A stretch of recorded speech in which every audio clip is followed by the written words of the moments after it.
दोस्तों नमस्कार, ये है मार्गदर्शन फॉर सिविल सर्विसेज। मैं अनुराग चौधरी।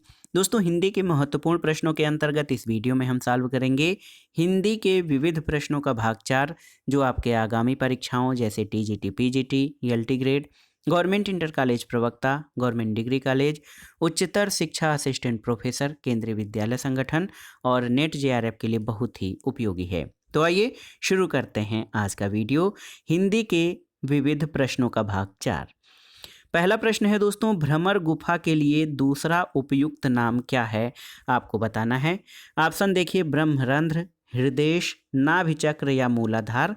तो सही उत्तर है दोस्तों ब्रह्मरंध्र। आप जान लीजिए कि भ्रमर गुफा जिसके अंतर्गत हठ योग आता है, इसका दूसरा उपयुक्त नाम ब्रह्मरंध्र भी है। अगला प्रश्न है, कुटज क्या केवल जी रहा है, वह दूसरे के द्वार पर भीख मांगने नहीं जाता?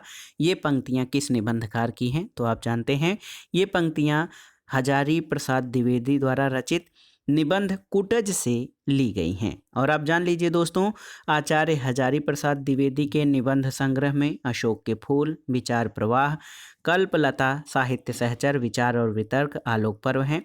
उनके निबंधों में नाखून क्यों बढ़ते हैं, आम फिर बौरा गए, शिरीष के फूल, मनुष्य की सर्वोत्तम कृति साहित्य, साहित्य के नए मूल्य, विश्व भाषा हिंदी, कुटज, देवदारी और हिंदी को पंजाब की देन, ये सभी आचार्य हजारी प्रसाद द्विवेदी के प्रमुख निबंध हैं। अगला प्रश्न है दोस्तों, साहित्य मनुष्य के अंतर का उच्छलित आनंद है, ये कथन किसका है? आपको बताना है। तो सही उत्तर हो जाएगा आचार्य हजारी प्रसाद द्विवेदी का। और दोस्तों आचार्य हजारी प्रसाद द्विवेदी के अनुसार साहित्य वस्तुतः मनुष्य का वह उच्छलित आनंद है जो उसके अंतर में अटाए नहीं अट सका था। और प्रस्तुत पंक्ति इसी का संक्षिप्त रूप है। द्विवेदी जी का कथन है, साहित्य मानव जीवन से सीधा उत्पन्न होकर सीधे मानव जीवन को प्रभावित करता है और साहित्य में उन सारी बातों का जीवंत विवरण होता है जिसे मनुष्य ने देखा है, अनुभव किया है, सोचा है और समझा है। अगले प्रश्न पर आते हैं कि लोकनायक वही हो सकता है जो समन्वय करने का अपार धैर्य लेकर आया हो, उनका सारा काव्य समन्वय की विराट चेष्टा है। तुलसीदास के संबंध में ये कथन किसका है? तो उत्तर है हजारी प्रसाद द्विवेदी का। दोस्तों ये कथन आचार्य हजारी प्रसाद द्विवेदी का है जो कहते हैं कि भारतवर्ष का लोकनायक वही हो सकता है जो समन्वय का अपार धैर्य लेकर आया हो, उनका सारा काव्य समन्वय की विराट चेष्टा है। तुलसीदास के संबंध में ये कथन दोस्तों आचार्य हजारी प्रसाद द्विवेदी का है। अगला प्रश्न है, लोकनायक वही हो सकता है जो समन्वय करने का अपार धैर्य लेकर आया हो, उनका पूरा काम समन्वय की विराट चेष्टा है। ये कथन दोस्तों हजारी प्रसाद द्विवेदी का है। ऑप्शन ए आपका सही उत्तर है। अगला प्रश्न है दोस्तों, हिंदी में तुलनात्मक आलोचना का शुभारंभ किसके द्वारा किया गया था? आपको बताना है। देखिए, भगवान दीन, पद्म सिंह शर्मा, मिश्र बंधु या फिर महावीर प्रसाद द्विवेदी। तो सही उत्तर है पद्म सिंह शर्मा के द्वारा दोस्तों हिंदी में तुलनात्मक आलोचना का प्रारंभ किया गया था। तुलनात्मक मूल्यांकन द्विवेदी युगीन समीक्षा की प्रमुख प्रवृत्ति रही है और तुलनात्मक आलोचना का आरंभ 1907 में पद्म सिंह शर्मा ने बिहारी और सादी की तुलना से किया था। 1908 से 1912 तक वे सरस्वती में संस्कृत और हिंदी कविता के बिंब प्रतिबिंब भाव की परीक्षा करते रहे और 1910 में मिश्र बंधुओं को हिंदी नवरत्न प्रकाशित हुआ था। इसमें भी तुलनात्मक आलोचना को महत्व दिया गया था। आगे चलकर तुलनात्मक आलोचना की धूम मच गई। लाला भगवान दीन और कृष्ण बिहारी मिश्र ने देव और बिहारी की विशद तुलना करते हुए एक को दूसरे से बड़ा सिद्ध करने का प्रयास किया था। अगला प्रश्न है दोस्तों कि मनोवैज्ञानिक आलोचना के मूल में क्या है? आध्यात्मिकता, सामाजिक यथार्थ, निर्वैयक्तिकता या वैयक्तिक चिंतन? तो सही उत्तर है वैयक्तिक चिंतन। याद रखिएगा, मनोवैज्ञानिक आलोचना के मूल में वैयक्तिक चिंतन है और मनोवैज्ञानिक आलोचना में काव्यानुभूति के विश्लेषण पर अधिक बल दिया जाता है और रचना के मूल्यांकन पर कम बल दिया जाता है। अगला प्रश्न है दोस्तों, क्रोचे के अभिव्यंजनावाद का संबंध वक्रोक्त सिद्धांत के साथ मानने वाले विद्वान कौन हैं? तो उत्तर है आचार्य रामचंद्र शुक्ल। दोस्तों क्रोचे के अभिव्यंजनावाद का संबंध भारतीय वक्रोक्ति सिद्धांत के साथ मानने वाले विद्वान आचार्य रामचंद्र शुक्ल हैं। और वक्रोक्ति सिद्धांत दोस्तों ये आचार्य कुंतक का है। इनका प्रमुख ग्रंथ वक्रोक्ति जीवितम है। तो वक्रोक्त जीवितम ये आचार्य कुंतक का ग्रंथ है। वक्रोक्त सिद्धांत के द्वारा ही सर्वप्रथम भारतीय काव्य आलोचना के इतिहास में कलावाद की प्रतिष्ठा हुई और अपने इंदौर भाषण के दौरान आचार्य रामचंद्र शुक्ल ने क्रोचे के अभिव्यंजनावाद को भारतीय वक्रोक्त सिद्धांत का विलायती संस्करण कहा है। अगला प्रश्न सुमेलित करना है। इसमें आपको देखिए कि सूची 1 का सूची 2 से, तो आप देखिए दोस्तों पेरीइप्सुस ये लोंजाइनस से संबंधित है। पोइटिक्स, तो पोइटिक्स दोस्तों अरस्तु द्वारा लिखा गया है और एस्थेटिक्स जो है ये क्रोचे का है और इयोन जो है ये प्लेटो का है। तो सही सुमेलन क्या हो जाएगा? सही सुमेलन आप देखिए ऑप्शन सी 3 4 2 1। अगला प्रश्न है दोस्तों बिंब के संबंध में कौन सा कथन सही है? देखिए सही कथन है कि बिंबों द्वारा मूर्त को भाव रूप और भाव को मूर्त रूप दिया जाता है। तो याद रखिएगा बिंब के विषय में सही कथन है कि बिंबों द्वारा मूर्त को भाव रूप और भाव को मूर्त रूप दिया जाता है। भगीरथ मिश्र के अनुसार बिंब रचना काव्य का मुख्य व्यापार है। बिंबों के द्वारा कवि वस्तु घटना व्यापार गुण विशेषता विचार आदि साकार तथा निराकार पदार्थ और मानसिक क्रियाओं को प्रत्यक्ष और इंद्रिय ग्राह्य बनाता है। और काव्य में बिंब के जो कार्य हैं उनमें काव्यार्थ को पूर्णतया स्पष्ट करना, भाव को संप्रोषित और उत्तेजित करना, वस्तु या घटना को प्रत्यक्ष करना और रूप सौंदर्य या गुण को हृदयंगम बनाना है। अगला प्रश्न है इलियट का मूर्त विधान भारतीय काव्य शास्त्र के किस तत्व से तुलनीय है? आपको बताना है। साधारणीकरण, रीति, विभावन व्यापार या प्रतिभा? तो सही उत्तर है विभावन व्यापार। इलियट ने अपने बहुचर्चित निबंध हैमलेट एंड हिज प्रॉब्लम्स में मूर्त विधान की व्याख्या और प्रतिपादन किया है। उनका मूर्त विधान की अवधारणा को भारतीय काव्य शास्त्र के विभावन व्यवहार से संबंधित अवधारणा के एकदम निकट माना जाता है। मूलतः ये प्रक्रिया अमूर्त के मूर्त अथवा वैयक्तिक के निर्वैयक्तिक में रूपांतरण की प्रक्रिया है। अगला प्रश्न है दोस्तों विखंडनवाद का जनक किसे माना जाता है? तो आप जान लीजिए देरिदा को। दोस्तों विखंडनवाद शब्द अंग्रेजी के डीकंस्ट्रक्शन का हिंदी पर्याय है और कुछ विद्वान इसे विरचनावाद विनिर्मितवाद भी कहते हैं और विखंडनवाद के जनक जैक देरिदा हैं। देरिदा की प्रसिद्ध पुस्तक ग्रामेटोलॉजी है। अगला प्रश्न है विखंडन समीक्षा प्रणाली के जन्मदाता कौन है? आपको बताना है। तो सही उत्तर है देरिदा। अगला प्रश्न है दोस्तों साधारणीकरण की सही व्याख्या क्या है? तो उत्तर है साधारणीकरण वह व्यापार है जिसके द्वारा काव्य सृष्टि में कवि निर्मित पात्र व्यक्ति विशेष न बनकर सामान्य बन जाते हैं। बहुत ही महत्वपूर्ण है साधारणीकरण। आप जान लीजिए किसी काव्य का श्रोता या पाठक जिन विषयों को मन में लाकर रति, करुणा, क्रोध, उत्साह आदि भावों और सौंदर्य, रहस्य, गांधीर्य आदि भावनाओं का अनुभव करता है वे अकेले उसी के हृदय से संबंध रखने वाले नहीं होते, मनुष्य मात्र की भावनात्मक सत्ता पर प्रभाव डालने वाले होते हैं। उसी से उक्त काव्य को एक साथ पढ़ने या सुनने वाले सहस्त्रों मनुष्य उन्हीं भावों या भावनाओं का थोड़ा बहुत अनुभव कर सकते हैं। जब तक किसी भाव का कोई विषय इस रूप में नहीं लाया जाता कि वह सामान्यतः सबसे उसी भाव का आलंबन कर सके, तब तक उसमें रसोद्धान की पूर्ण शक्ति नहीं आती है और इसी रूप में लाया जाना साधारणीकरण कहलाता है। ये सिद्धांत यह घोषित करता है कि सच्चा कवि वही है जिसे लोक हृदय की पहचान हो, जो अनेक विशेषताओं और विचित्रताओं के बीच मनुष्य जाति के सामान्य हृदय को देख सके। इसी लोक हृदय में हृदय के विलीन होने की दशा का नाम रस दशा है। इसलिए साधारणीकरण वह व्यापार है जिसके द्वारा काव्य सृष्टि में कवि निर्मित पात्र विशेष न बनकर सामान्य बन जाते हैं। अगला प्रश्न है दोस्तों उन्नत मना शब्द का सही अर्थ क्या है? आपको बताना है। बहुत ही महत्वपूर्ण प्रश्न है आपके लिए। उन्नत मना शब्द का सही अर्थ क्या है? तो आप जान लीजिए उच्च भाव और विचारों से युक्त को उन्नत मना कहते हैं। अगला प्रश्न है दोस्तों यद्यपि मैं खुद उर्दू का बड़ा पक्षपाती हूँ लेकिन मेरे विचार में हिंदी को विभाषा या बोली कहना उचित नहीं है। ये कथन किसका है? तो ये कथन गारसा द तासी का है।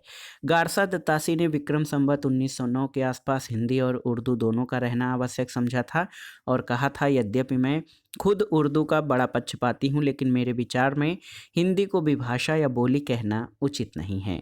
गारसद तासी आगे चलकर महजबी कट्टरपन और प्रेरणा से सर सैयद अहमद की भरपेट तारीफ करके हिंदी के संबंध में फरमाते हैं, इस वक्त हिंदी की हैसियत भी एक बोली की सी रह गई है जो हर गांव में अलग अलग ढंग से बोली जाती है। अगला प्रश्न है दोस्तों, हिंदी का कौन सा ऐसा निबंधकार है जिसके ध्यान में लिखते समय बाढ़ और दंडी रहा करते थे?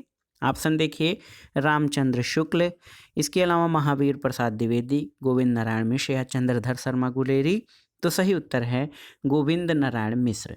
दोस्तों, गोविंद नारायण मिश्र हिंदी के पुराने लेखकों में थे, पर उस समय पुराने समय में वे अपने फुफेरे भाई पंडित सदानंद मिश्र के सार सुधा निधि पत्र में कुछ सामयिक और कुछ साहित्यिक लेख ही लिखा करते थे, जो पुस्तकाकार छपकर अस्थायी साहित्य में परिगणित न हो सके। इनकी लेख शैली का पता इनके सम्मेलन के भाषण और कवि और चित्रकार नामक लेख से चलता है।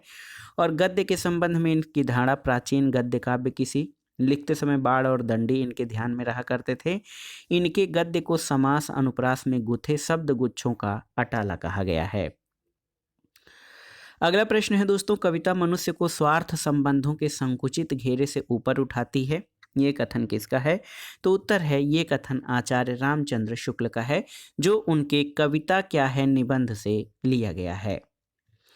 अगला प्रश्न है दोस्तों, कविता अपने मूल रूप में जीवन की आलोचना है, तो ये कथन किसका है? उत्तर है मैथ्यू अर्नाल्ड। दोस्तों, मैथ्यू अर्नाल्ड का कहना है कि कविता अपने मूल रूप में जीवन की आलोचना है। वर्ड्सवर्थ का विचार है कि कविता प्रबल अनुभूतियों का सहज उद्रेक है, जिसका स्रोत शांति के समय में स्मृत मनोवेगों से फूटता है।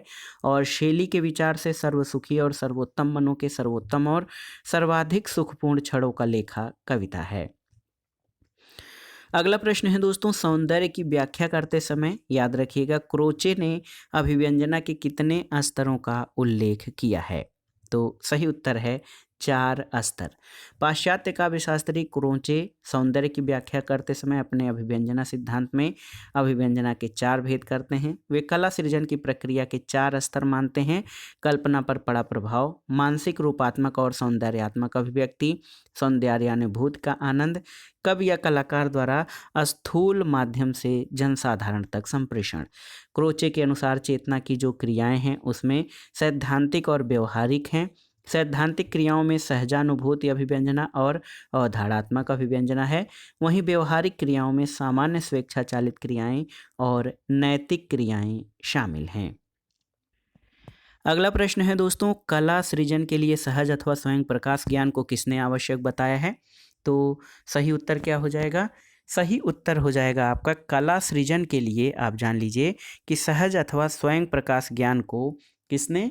तो क्रोचे ने जो है स्वयं कला के लिए सहज अथवा स्वयं प्रकाश ज्ञान को क्रोचे ने आवश्यक बताया है। ऑप्शन सी आपका सही उत्तर है। क्रोचे ने अपने सौंदर्य शास्त्र के सैद्धांतिक विवेचन और दूसरे भाग में सौंदर्य शास्त्र का इतिहास लिखा है। उनके अनुसार जो है अंतःप्रज्ञा और अभिव्यंजना में अभेद्य है। अभिव्यंजना आत्मिक क्रिया है, प्रत्येक अंतःप्रज्ञा कला है। कला सृष्टि केवल आंतरिक है, कला रूप में है वस्तु में नहीं। कला अखंड है, सौंदर्य आंतरिक तत्व है और कला अंतःप्रज्ञा और अभिव्यंजना में अभेद्य संबंध है। कला वैयक्तिक है, कला कला के लिए है, उसका कोई प्रयोजन नहीं। प्रत्येक अंतःप्रज्ञा कला है। क्रोचे की इस मान्यता में अतिव्याप्ति दोष है। अगला प्रश्न है दोस्तों, कविता हमारे परिपूर्ण क्षणों की वाणी है, ये कथन किसका है? तो ये सुमित्रा नंदन पंत का है। परिपूर्ण क्षण से उनका तात्पर्य क्या है ये स्पष्ट नहीं होता है। संभवतः उनका आशय भाव और भाषा की पूर्ण संगति तथा रचनाकार की तन्मयता है। छंदों के चुनाव के विषय में पंत जी लिखते हैं कि हिंदी का संगीत केवल मात्रिक छंदों में ही अपना स्वाभाविक विकास और स्वास्थ्य की संपूर्णता प्राप्त कर सकता है और बांग्ला भाषा का संगीत आलाप प्रधान होने से बांग्ला के छंद भी हिंदी कविता के लिए सम्यक वाहन नहीं हो सकते। और कवित्त छंद मुझे ऐसा जान पड़ता है कि हिंदी का औरस जात नहीं पोष्य पुत्र है, न जाने यह हिंदी में कैसे और कहाँ से आ गया। अक्षर मात्रिक छंद बांग्ला में मिलते हैं और हिंदी के उच्चारण संगीत की ये रक्षा नहीं कर सकते। अगला प्रश्न है दोस्तों, सर्वोत्तम शब्द अपने सर्वोत्तम क्रम में कविता होती है, किसने कहा है? तो सही उत्तर है कॉलरिज ने। अगला प्रश्न है दोस्तों, लोनजाइनस के अनुसार इनमें से महान काव्य का उत्पत्ति कारक है देखिए, क्षुद्रता, अल्पज्ञता, आत्मिक भव्यता या कटुता। तो सही उत्तर है आत्मिक भव्यता। दोस्तों, लोनजाइनस के अनुसार महान काव्य की उत्पत्ति का कारक आत्मिक भव्यता है। इनकी काव्य शास्त्रीय स्थापना उदात्त सिद्धांत के नाम से प्रसिद्ध है, जिसके इन्होंने अपने ग्रंथ पेरियुप्सुस और पेरिहुप्सुस में प्रतिष्ठित किया है। अगला प्रश्न है दोस्तों, हमारे सबसे मधुर गान वे हैं जिनमें विषादपूर्ण भाव व्यक्त किए जाते हैं। ये पंक्ति किसकी है? तो सही उत्तर क्या है? सही उत्तर है दोस्तों, हमारे सबसे मधुर गान वे हैं जिनमें विषादपूर्ण भाव व्यक्त किए जाते हैं। ये पंक्ति शेली का है। ऑप्शन ए आपका सही उत्तर है। अगला प्रश्न है, आलोचना को कला की सजगता किसने कहा है? तो सही उत्तर है मिडिल्टन मरे ने। याद रखिएगा, मिडिल्टन मरे ने दोस्तों कहा है कि कला यदि जीवन की सजगता है तो आलोचना कला की सजगता है। अगला प्रश्न है, लोनजाइनस ने उदात्त के कितने स्रोतों का उल्लेख किया है? तो सही उत्तर है 5। लोनजाइनस ने अपनी कृति पेरियुप्सुस में औदात्य पर आधारित विचार, भाव, भाषा, अलंकार आदि को ही काव्य के लिए उचित घोषित किया था। अपने उदात्त के विवेचन में लोनजाइनस ने उदात्त काव्य रचना के 5 तत्व बताए हैं। इनमें महान और पुष्ट विचारों के धारण की क्षमता, प्रबल भावावेग की प्रेरणा, अलंकारों की समुचित योजना, अभिजात पद रचना और गरिमा और ऊंचाई का समग्र प्रभाव शामिल है। अगला प्रश्न है कि चिंता एक है, वाक्यांश में रिक्त स्थान की पूर्ति के लिए सही शब्द क्या है? देखिए, रोग, कष्ट, व्याधि या आधि। तो सही उत्तर है चिंता एक आधि है। मानसिक पीड़ा की संज्ञा आधि है। जब शारीरिक पीड़ा को व्याधि कहते हैं तो चिंता एक मानसिक पीड़ा है। कष्ट प्रायः शारीरिक होता है, लेकिन अनुभूतियों को व्यक्त करने के लिए भी इसका प्रयोग किया जाता है। रग अथवा नस की व्यथा रोग कहलाती है। अगला प्रश्न है, इनकी सी विशुद्ध, सरस और शक्तिशालिनी ब्रजभाषा लिखने में कोई और कवि समर्थ नहीं हुआ। आचार्य शुक्ल ने किस कवि के बारे में ये कहा है? तो आप जान लीजिए, उत्तर है घनानंद के बारे में। Option C. अगला प्रश्न है, प्रिंस ऑफ वेल्स की भारत यात्रा का विस्तृत और ब्यौरेवार वर्णन युवराज की यात्रा शीर्षक से किसने किया है? तो चंडी प्रसाद सिंह ने। याद रखिएगा, चंडी प्रसाद सिंह द्वारा 1886 में लिखित युवराज की यात्रा शीर्षक, जो खड्ग विलास प्रेस बांकीपुर से प्रकाशित हुआ था, इसमें उन्होंने प्रिंस ऑफ वेल्स की भारत यात्रा का जीवंत रूप से चित्रण किया है।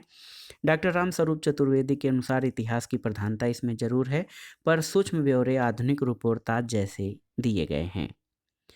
अगला प्रश्न है, लोनजाइनस ने उदात्तता का विवेचन किस ग्रंथ में किया है? आपको बताना है। तो सही उत्तर है ऑन द सबलाइम। दोस्तों, पाश्चात्य काव्यशास्त्री लोनजाइनस ने अपने उदात्त सिद्धांत का विवेचन ऑन द सबलाइम ग्रंथ में किया है। उदात्त का सर्वप्रथम निरूपण केकीलियुस ने किया था। लोनजाइनस ने उदात्त का मूल उद्गम कवि प्रतिभा माना है और कहा है, कवि प्रतिभा बिजली की तरह कौंधती है और पाठक को अभिभूत कर लेती है। ऐसी स्थिति में पाठक वेद्यांतर शून्य हो जाता है। अगला प्रश्न है, किस पाश्चात्य विचारक ने कला और सहजानुभूति को जो है अभिन्न माना है? आपको बताना है। तो सही उत्तर है बेनेडिटो क्रोचे ने। आप जान लीजिए, एक पाश्चात्य विचारक बेनेडिटो क्रोचे ने कला और सहजानुभूति को अभिन्न माना है और पाश्चात्य काव्यशास्त्र में इनका अभिव्यंजना सिद्धांत प्रसिद्ध रहा है, जिसकी व्याख्या इन्होंने आत्मवादी दर्शन के आधार पर करके सौंदर्य तत्व की व्याख्या किया है। अगला प्रश्न है, नई समीक्षा के केंद्र में कौन है? तो उत्तर है नई समीक्षा के केंद्र में कृति है और न्यू क्रिटिसिज्म 20वीं शताब्दी के आरंभ में अमेरिका और यूरोप का महत्वपूर्ण काव्य आंदोलन रहा है।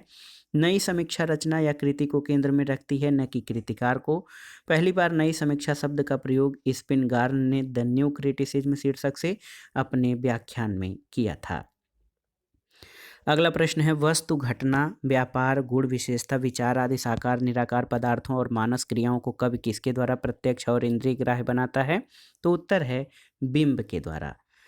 अगला प्रश्न है, प्रतीकवाद की सर्वप्रथम घोषणा करने वाले विचारक कौन से थे? तो उत्तर है जीन मोरे।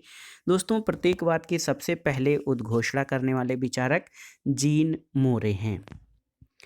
अगला प्रश्न है, आप देखिए कि छायावाद पुस्तक के केंद्र में कौन है? तो उत्तर है छायावाद पुस्तक के केंद्र में नामवर सिंह हैं। नामवर सिंह हिंदी साहित्य के यशस्वी आलोचक हैं। उन्होंने छायावादी शीर्षक से महत्वपूर्ण आलोचना ग्रंथ लिखा है।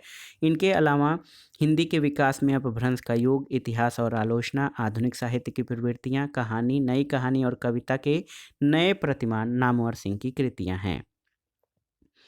अगला प्रश्न है, जाति का विनाश पुस्तक के लेखक का नाम क्या है? तो डॉक्टर भीमराव अंबेडकर द्वारा रचित पुस्तक जाति का विनाश है, जो दलित साहित्य का मार्गदर्शक है। The caste in India, their mechanism, genesis and development, who were the Shudras, Buddha and his Dhamma, the problem of rupees, rise and fall of the Hindu woman, ये भीमराव अंबेडकर की अन्य कृतियां हैं। अगला प्रश्न है दोस्तों, धर्म कथा, पुरावृत्त या पुराकथा के लिए आलोचना की शब्दावली में किस शब्द का प्रयोग किया जाता है? आपको बताना है। तो सही उत्तर है इसमें मिथक, जो है मिथक शब्दावली का प्रयोग किया जाता है। मिथक शब्द याद रखिएगा, यूनानी भाषा के माइथोस, लैटिन के मिथस और जर्मनी के मिथोस का पर्यायवाची है।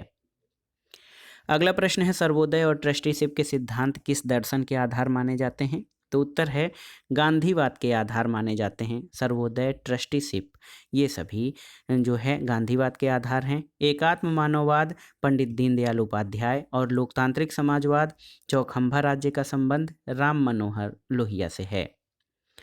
अगला प्रश्न है, लिरिकल बैलेट से पाश्चात्य काव्य में किस वाद का परिवर्तन होता है? तो उत्तर है स्वच्छंदतावाद का।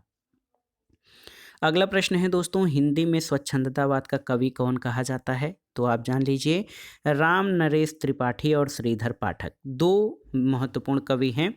दोस्तों, श्रीधर पाठक की जगत सच्चाई सार और 1904 में कश्मीर सुषमा से स्वच्छंदतावादी भावानुभूत, और श्रीधर पाठक की स्वर्गीय वीणा कविता में प्रकृति की गतिमयता परोक्ष दिव्य संगीत की ओर रहस्यमय संकेत करती है। और आप जान लीजिए कि राम नरेश त्रिपाठी और श्रीधर पाठक दोनों को हिंदी में स्वच्छंदतावाद का कवि कहा जाता है। अगला प्रश्न है, रोमांटिसिज्म के लिए आप जानिए हिंदी में स्वच्छंदतावाद का प्रयोग सर्वप्रथम किसने किया है? तो उत्तर है आचार्य रामचंद्र शुक्ल ने। आप जान लीजिए, रोमांटिसिज्म शब्द के लिए या सच्ची नैसर्गिक स्वच्छंदता के लिए स्वच्छंदतावाद शब्द का प्रयोग जो है ये आचार्य रामचंद्र शुक्ल के द्वारा किया गया है। अगला प्रश्न है, कौन स्वच्छंदतावादी आलोचक के रूप में प्रसिद्ध है? तो आप जान लीजिए दोस्तों, स्वच्छंदतावादी आलोचक के रूप में नंद दुलारे वाजपेयी प्रसिद्ध हैं।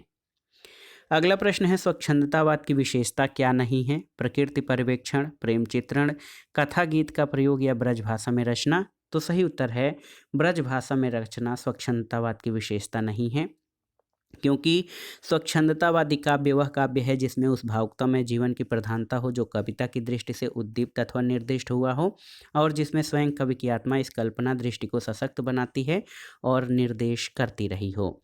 आप जान लीजिए, स्वच्छंदतावाद की विशेषताओं में क्या है? शस्त्र बहिर्मूर्त कल्पित देश, मध्ययुग या अतीत के युग का राष्ट्रीय गौरव के आकर्षक दृश्य और मोहक संस्कृति का मनोहर चित्रण, रंगगत सामंजस्य की अपेक्षा उत्तेजक एकांगी रंगों पर बल, प्रकृति को व्यक्तिगत और अव्यवहृत प्रत्यक्ष अनुभूति का विषय समझना, रहस्यवाद और अति प्राकृतिक तत्वों में विश्वास, और स्वप्न लोक, अवचेतन चित्त और आवेशावस्था की बातें शामिल हैं। अगला प्रश्न है दोस्तों, निम्नलिखित में से कौन सा कथन स्वच्छंदतावाद की विशेषता नहीं बताता है? तो उत्तर है, यहाँ पर देखिए, कल्पना व्यापार का महत्व, भावावेग, बाह्य भावावेग पर बल, व्यक्तिगत स्वातंत्र पर बल और मानवतावादी जीवन दृष्टि पर बल, ये स्वच्छंदतावाद की विशेषताएं हैं। जबकि कल्पना व्यापार का महत्व ये स्वच्छंदतावाद की विशेषताओं में शामिल नहीं है। तो दोस्तों, ये था आज का वीडियो। इसमें आपने हिंदी के विविध प्रश्नों के अंतर्गत महत्वपूर्ण प्रश्नों को सॉल्व किया जो आपके आगामी परीक्षाओं के लिए बहुत ही उपयोगी हैं। वीडियो आपको कैसा लगा हमें कमेंट बॉक्स में ज़रूर बताइएगा। वीडियो को लाइक करें, शेयर करें और इस चैनल मार्गदर्शन फॉर सिविल सर्विसेज को सब्सक्राइब करें। वीडियो देखने के लिए धन्यवाद। नमस्कार।